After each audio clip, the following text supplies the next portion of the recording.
Bismillahirrahmanirrahim. Assalamualaikum warahmatullahi wabarakatuh. Selamat pagi, salam sejahtera bagi kita sekalian. Jumpa lagi dengan Aang Munawar yang selalu memberikan inspirasi tanpa konspirasi. Nah, hari ini saya akan bahas mengenai kekhawatiran CEO tentang berbagai risiko yang merupakan sumbernya dari The Conference Board, The Business Council, yang baru dirilis tanggal 20 Oktober 2022. Nah, kepada CEO global ditanyakan, pada akhir tahun 2022 ini, tantangan global terbesar yang dihadapi perusahaan saya adalah apa saja? Dan pertanyaan-pertanyaan itu diantaranya adalah sudah ada jawabannya.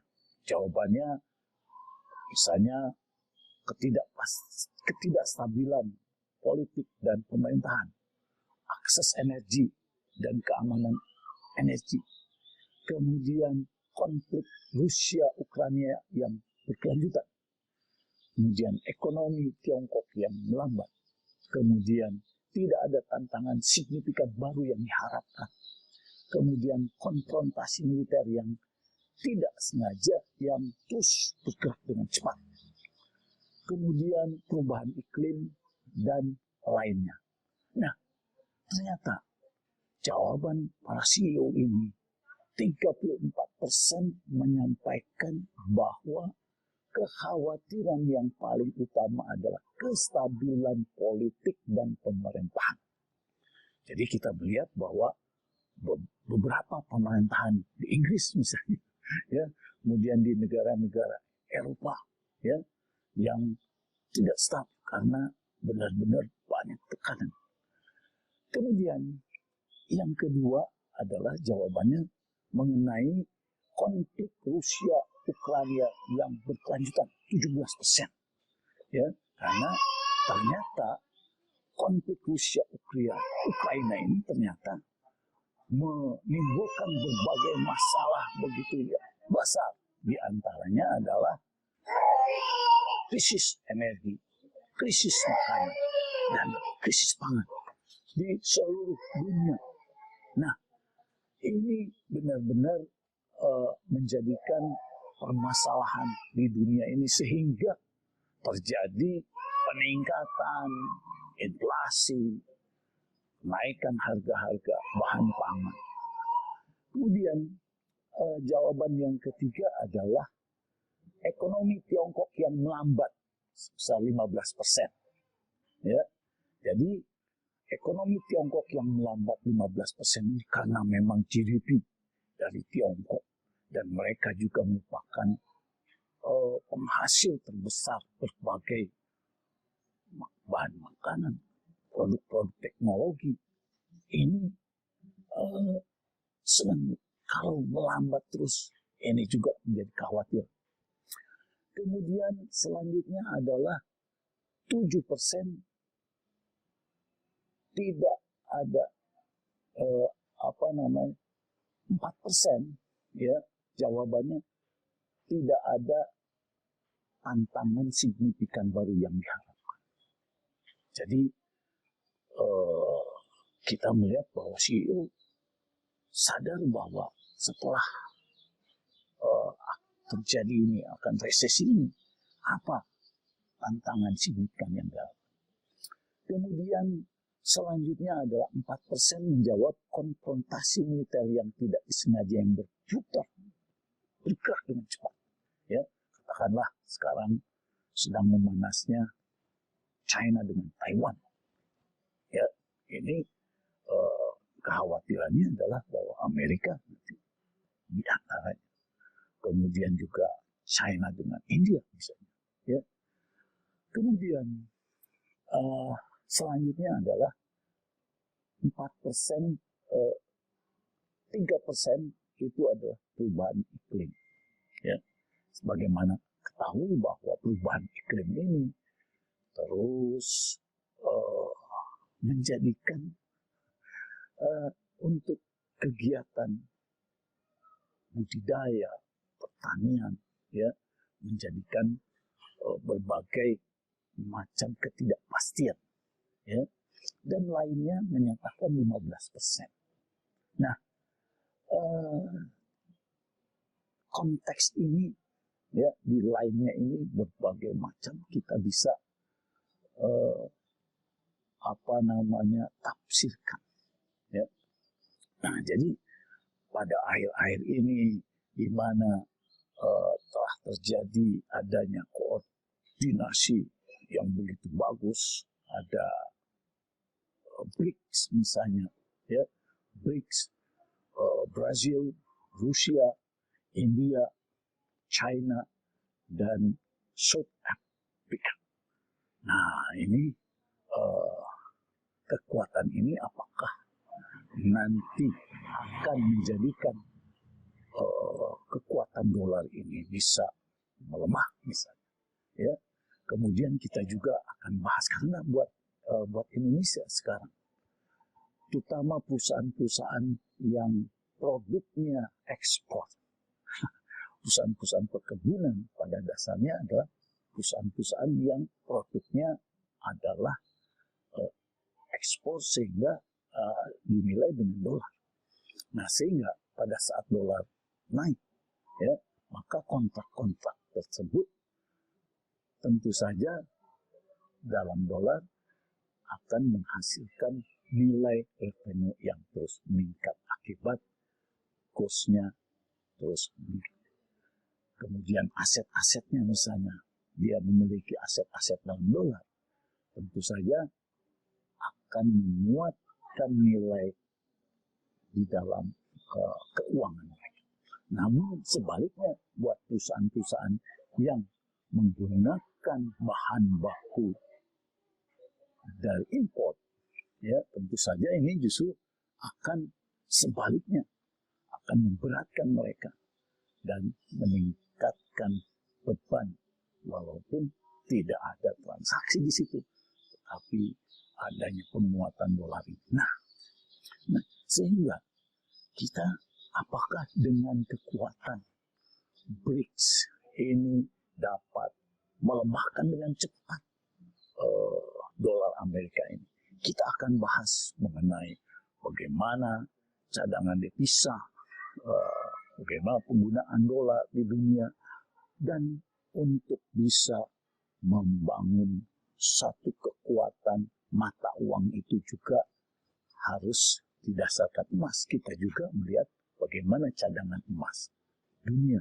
Nah, kalau kita lihat tadi yang kita sampaikan bahwa Brazil, Rusia, India, China, dan South Africa ini telah membentuk grup baru yang merupakan BRICS yang sudah 11 tahun yang lalu sudah dibangun, dan sampai saat ini banyak negara-negara yang ingin bergabung ke dalamnya. Di antaranya adalah Algeria, Argentina, Kamboja, Mesir, Ethiopia, Fiji, Indonesia, Iran, Kazakhstan, Senegal, Uzbekistan, Malaysia, dan Thailand. Nah, jadi pada saat 8 tahun yang lalu, Joseph Stiglitz juga sudah menyampaikan bahwa kekuatan dari BRICS ini cukup besar yang bisa mendorong untuk menjadi kekuatan selain dari Amerika misalnya. Nah, BRICS sendiri baru pertemuan di tahun 2022 ini. Nah, kemudian kalau kita perhatikan juga gross domestic product dari negara-negara BRICS ini di tahun 2021, sumber dari CNBC, disampaikan bahwa dengan kekuatan GDP BRICS, dia lebih besar dibandingkan dengan Amerika, lebih besar sedikit, ya, jadi sedikit di atas GDP Amerika, ya, jadi lebih besar 1,7 triliun dolar, ya. Nah, itu dari sisi. Tapi kalau kita lihat juga bagaimana ekspor Rusia ke Brazil, China, India, dan South Africa. Ya, ternyata komposisi mata uangnya memang sudah mulai mengurangi jumlah dolar Amerika.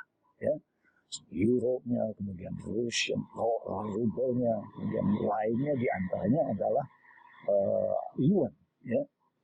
Nah, kemudian bagaimana cadangan devisa dunia yang ternyata dalam 22 tahun terakhir ini telah berkurang dari penggunaan US dollar ini. Dari yang lebih dari 70% sampai akhirnya di tahun 2021 ini hanya 59% menggunakan US dollar, 21% menggunakan euro, 10% dari lainnya diantaranya di situ adalah ada yuan. Kemudian pound sterling 5% dan 6%-nya adalah yen Jepang. Nah, selanjutnya di kuartal 2 tahun 2022 ternyata cadangan bank sentral dunia ya 59% masih menggunakan US dollar.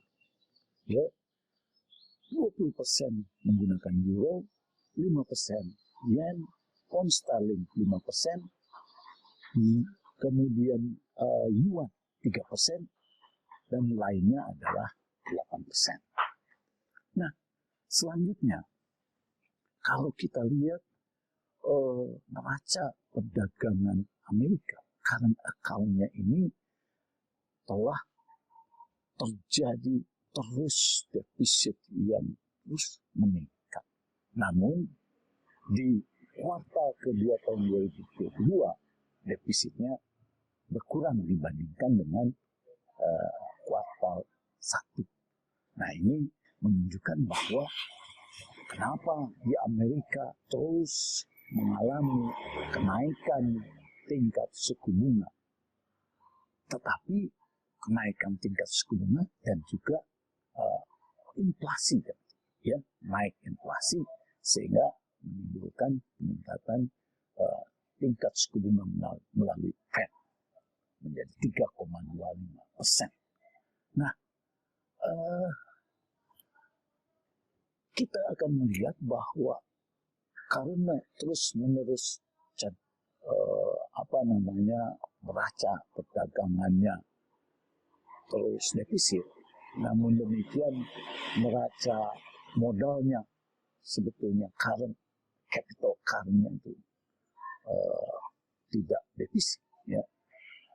Maka tentu saja Amerika terus meningkatkan utang, ya. US Treasury Securities Holder, ya, dan ternyata pemegang utang Amerika itu sendiri yang terbesar justru adalah pemerintah Amerika, ya.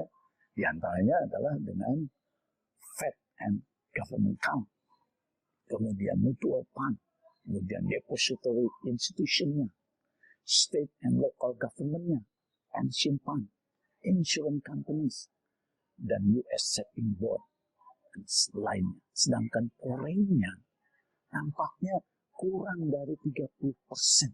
Ya. Jadi ternyata dari 15 triliun sampai 2 kali di tahun 2022 ini menjadi 30 triliun.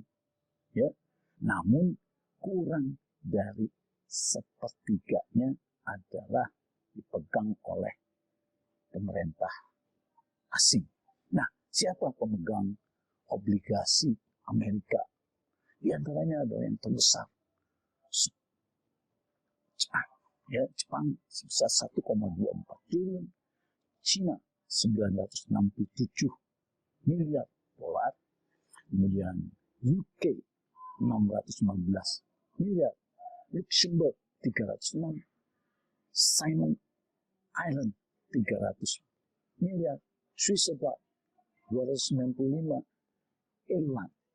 Irlandia ini 285 miliar, Belgia 273 miliar, France 236, dan Taiwan 233,9 miliar.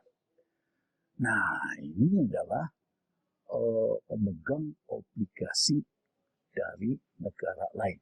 Nah, jadi kalau kita lihat negara dari BRICS ini pemegang obligasi Amerika, China 967. Jadi kalau misalnya China ya membuang dolarnya dengan meminta dicairkan ya hutangnya, ini hanya 967 miliar ya.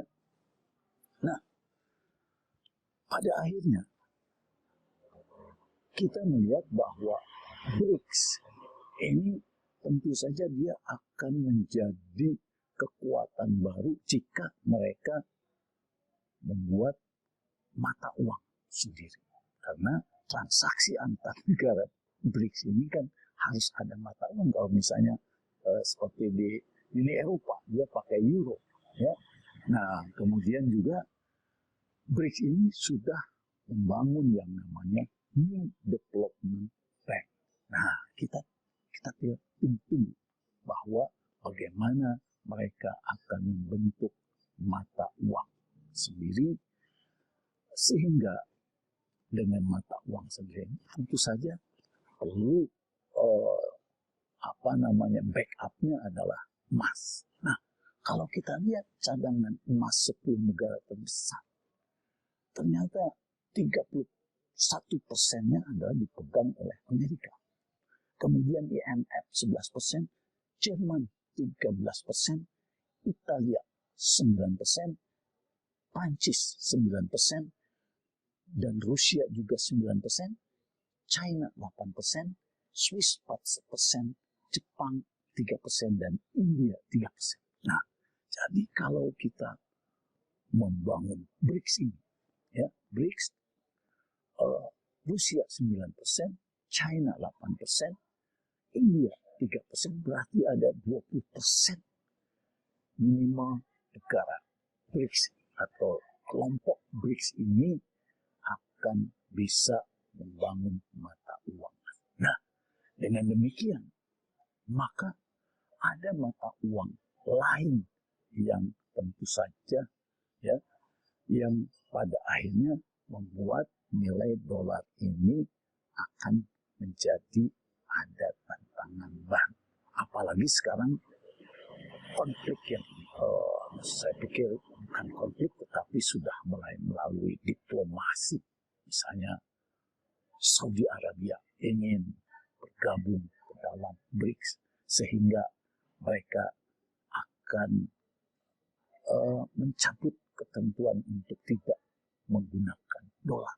Nah, ini juga bisa menjadi pukulan terhadap dolar. Artinya bahwa jika kita khawatir apakah dolar ini ya akan cepat untuk menurun, berdasarkan data-data ini pasti memerlukan waktu ya. Nah, sehingga dengan data-data yang saya sampaikan ini tentu saja kita bisa membuat kesimpulan-kesimpulan yang maknanya bisa oleh masing-masing berdasarkan kapabilitasnya untuk diolah, sehingga bagi pihak-pihak yang merasa dia punya dolar yang begitu besar, apakah harus segera ini kita lihat data-data ini apakah bisa cepat ya, karena tadi cadangan devisa dunia ini masih menggunakan dolar 59%. Nah, inilah yang bisa saya sampaikan. Semoga para CEO terus melakukan perbaikan efisiensi yang terukur, kemudian melakukan analisis terhadap aktivitas yang non value added, aktivitas yang tidak menambah nilai perusahaan perlu dikurangi. Dan juga kita melihat bahwa kalau kita lihat tantangan di Indonesia ini adalah bahwa ya bagaimana kita terus membenahi impor, terutama kedelai. Kedelai kita butuh 3 juta ton, ya, dan kita masih impor 2,5 juta ton, ya. Kemudian bagaimana produk-produk yang berhubungan dengan gula misalnya, ya, masih juga banyak menggunakan. Kemudian banyak mengimpor gandum. Ini adalah tantangan-tantangan ke depan yang memerlukan inovasi-inovasi sehingga penggunaan bahan baku dalam negeri ini bisa ditingkatkan sehingga nilai mata uang rupiah terhadap berbagai mata uang lainnya insya Allah akan terus meningkat. Inilah yang bisa saya sampaikan atas perhatian saudara-saudara sekalian. Terima kasih. Assalamualaikum warahmatullahi wabarakatuh.